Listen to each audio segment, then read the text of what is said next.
few things are remembered more of President Kennedy, my uncle, than his words in Berlin during the height of the Cold War, when he spoke those immortal words, "Ich bin ein Berliner." He was saying for all free people that our freedom was being put to a test in Berlin, and therefore it was the obligation of all free people to make the cause of Berlin their cause. His brother, my uncle, died fighting against Hitler, fighting against fascism. Why would a young American named Joseph Kennedy die over the skies of Germany? He died, like many Americans died, for a cause bigger than himself.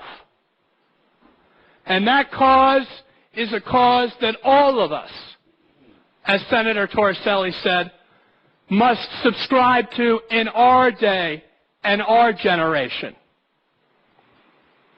We don't have the tests that others faced in previous generations, but we have the lessons learned from those times.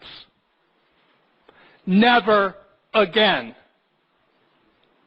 Those were the immortal words after the Holocaust. Never again. And do you recall just a few years ago, thanks to Italy mounting the NATO effort, we said, not during my time are we going to allow genocide in Europe.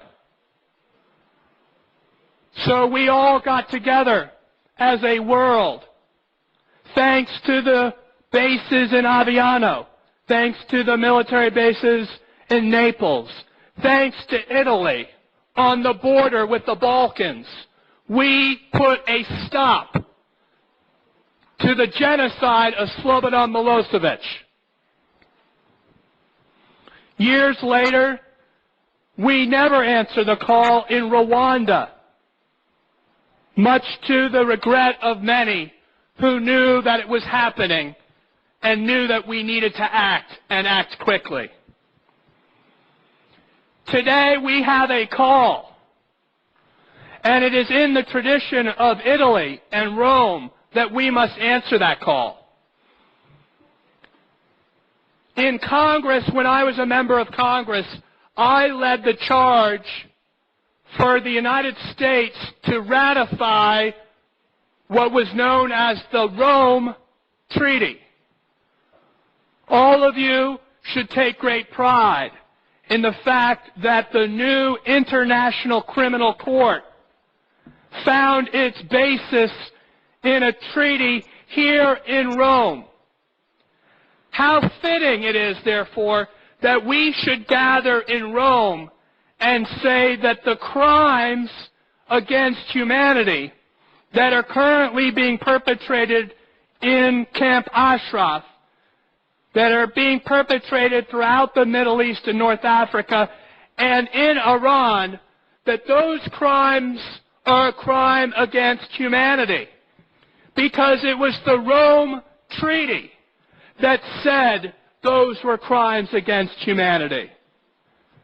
How fitting, therefore, would it not be, and have Rome and Italy once again lead the charge in setting the modern day standard, that we will not forget that, in the words of Elie Wiesel, never again. Because we don't have to look back to the Holocaust in World War II. We don't have to look back at the Balkans.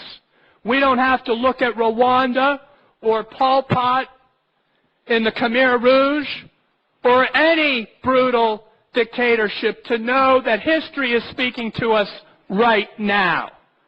As we sit here, lives are being threatened, lives are being lost.